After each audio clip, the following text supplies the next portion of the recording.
When you get a job at a theme park, there is a lot of training that's involved. So, what all do you learn and do and cover?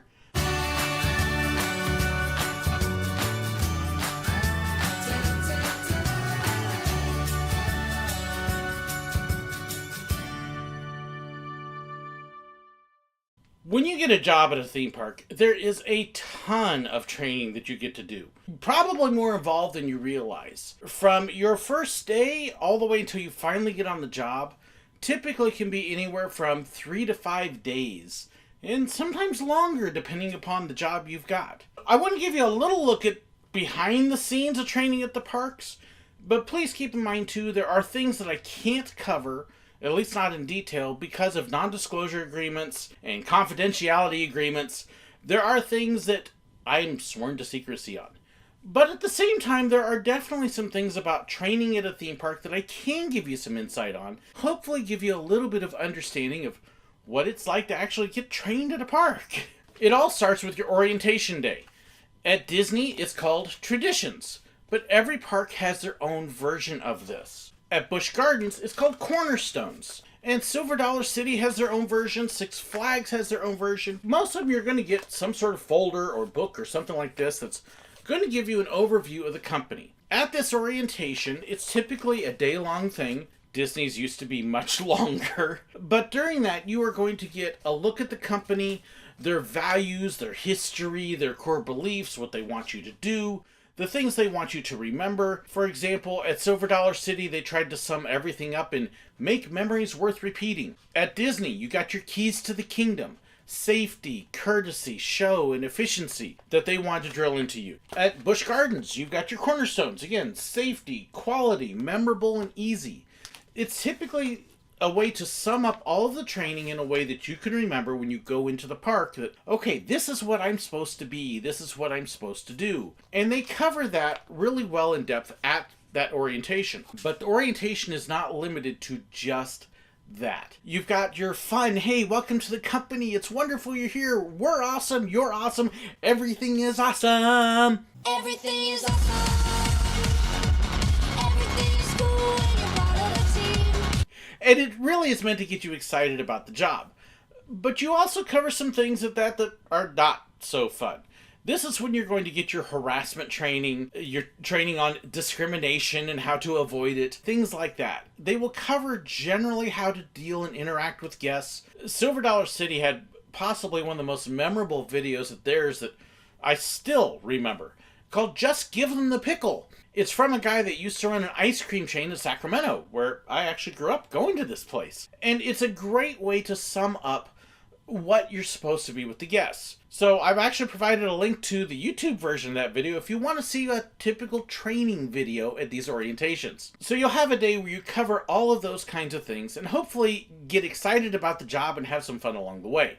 After that, they turn you loose to your job-specific training. The job-specific training is going to vary from place to place and job to job. But typically you go and you meet with a manager and or a trainer, they may even be the same person, and they take you to your job site, and at that point they start giving you the materials you're going to need to learn for your job. Now, I was a ride operator at Busch and essentially a ride operator at Silver Dollar City and a photographer at Disney. They were a little bit different, but as far as things like security goes and food services and custodial, I don't have any experience with those, but there's going to be some similarities in how they approach it. One of the first things that they are going to do is they're going to give you an operations manual. Typically, you have to leave this at the park.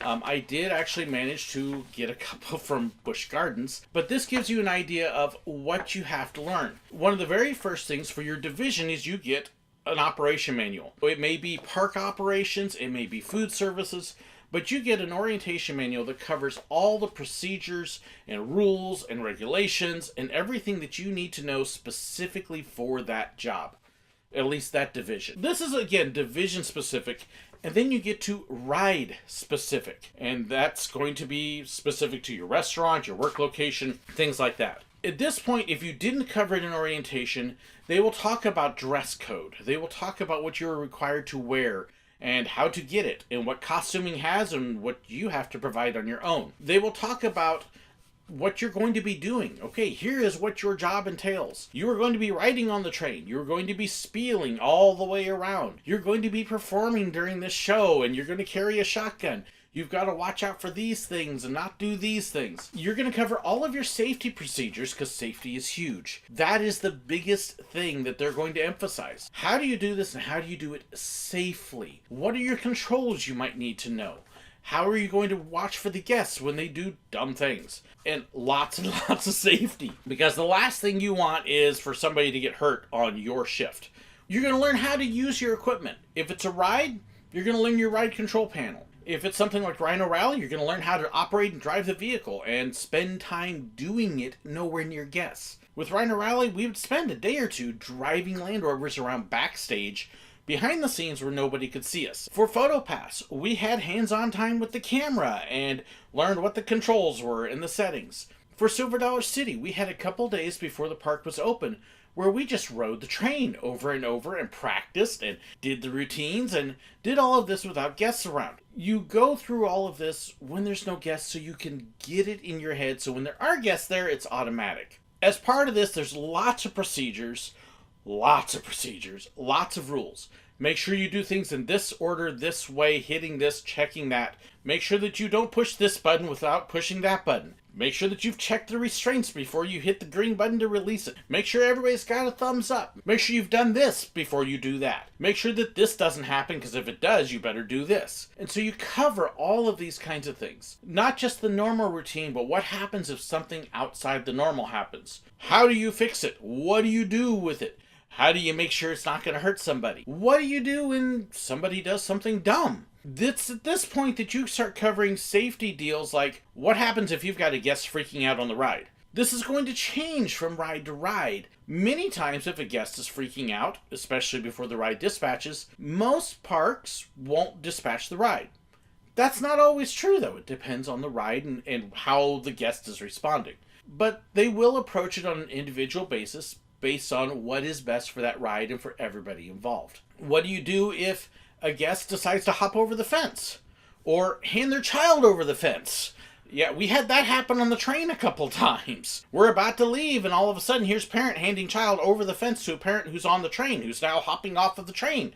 What do you do in a case like that? Well, you cover all of that in training and what you are supposed to do first, second, third, and how to respond and what you do. And what do you do if somebody pulls a pull cord? What do you do if somebody falls down and gets hurt? What do you do if somebody gets sick?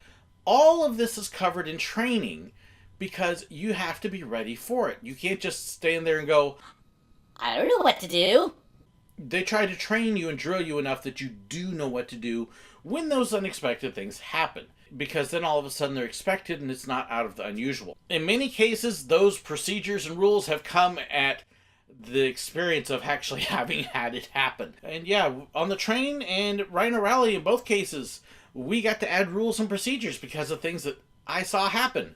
Or in the case of Rhino Rally, something that I got involved in that wasn't my fault, but I got blamed for. Yep, we got to create a whole new section of the ops manual just for me. That story's in another video too. I'll post a link there for you. You will also talk a lot more about guest interaction.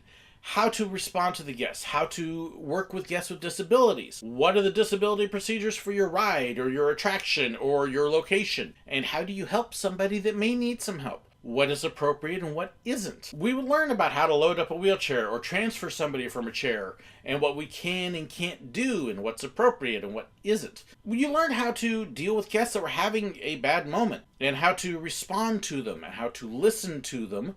That's a big one. Don't argue, you listen. And how to help them out.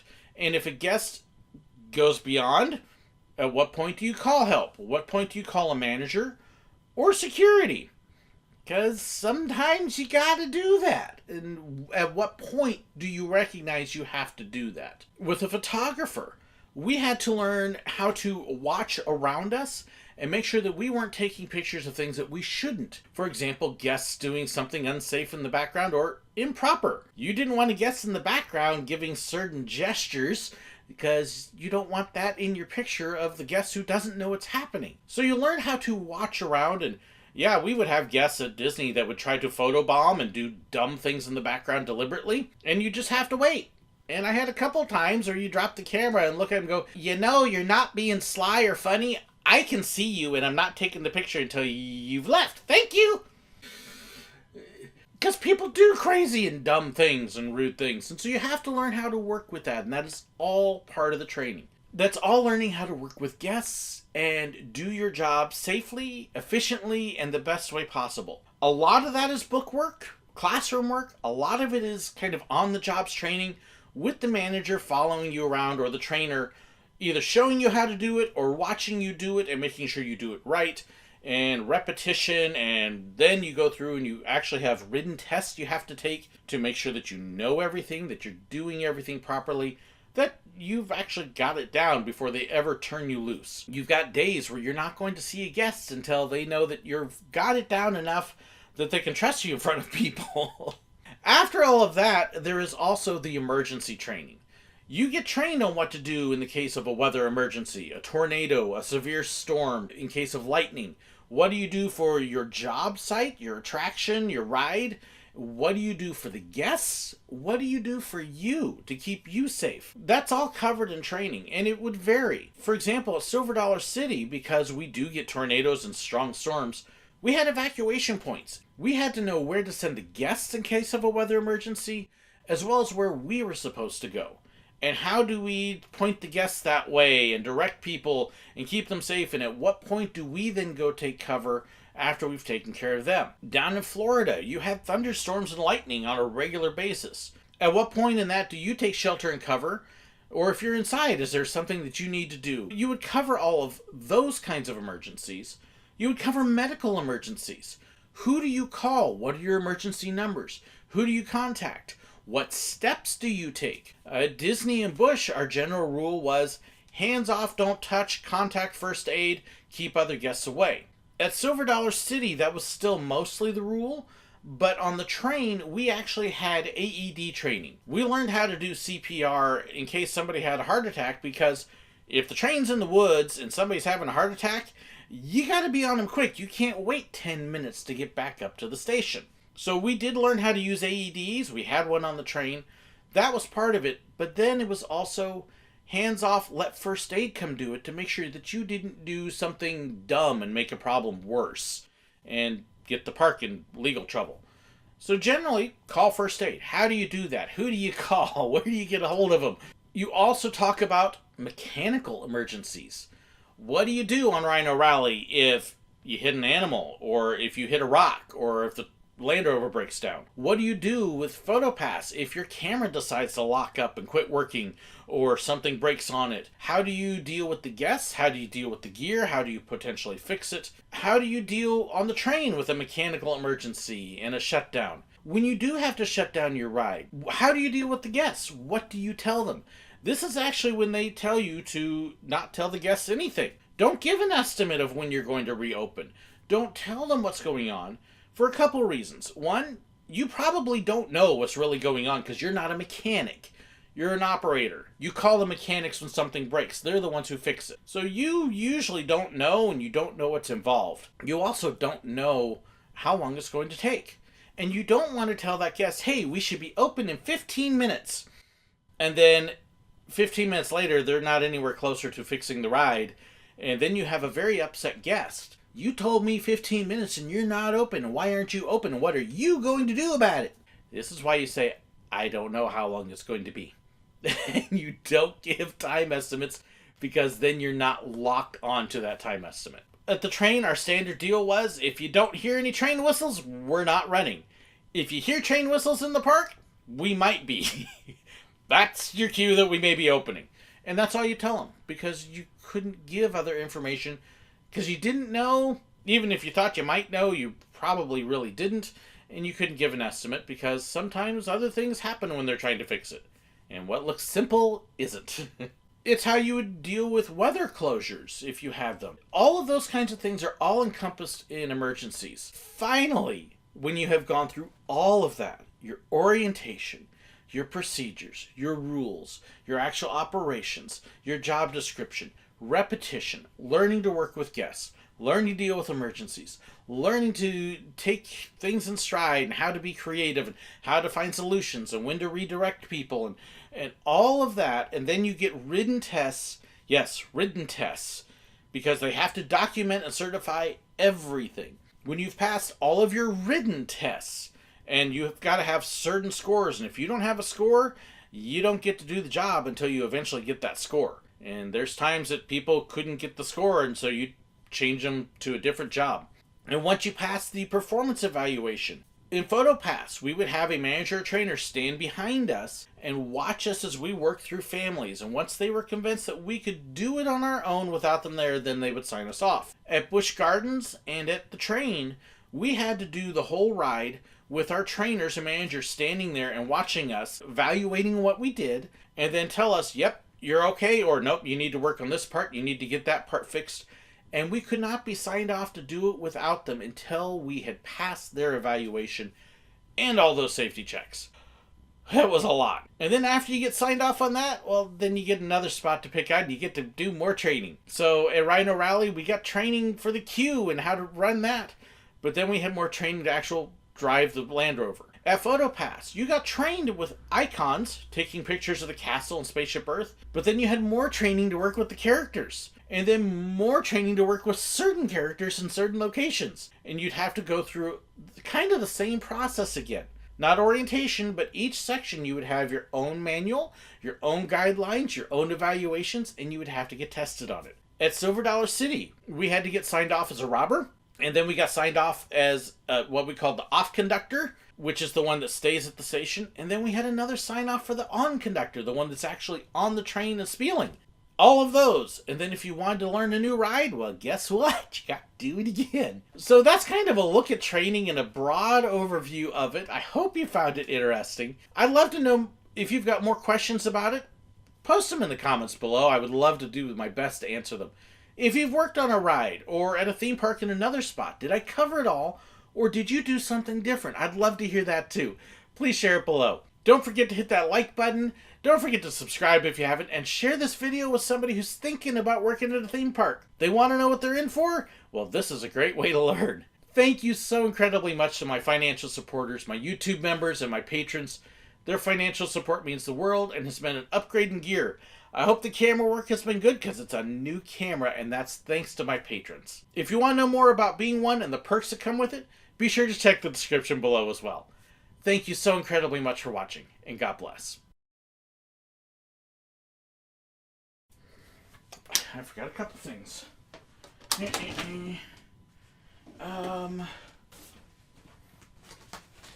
Teach me to be prepared. Okay. At Busch Gardens, let's see. At Busch Gardens, this is Silver Dollar Cities. Helps if I know which folder I'm grabbing. So you'll have a day where you're covering all of those kinds of things and getting fun and excited about the job. Getting fun? No. And this is... Make sure you've done this... Yeah. We had evacuation points, and we had to know where to send the guests and wherefore. Everything is awesome! There you go, Craig.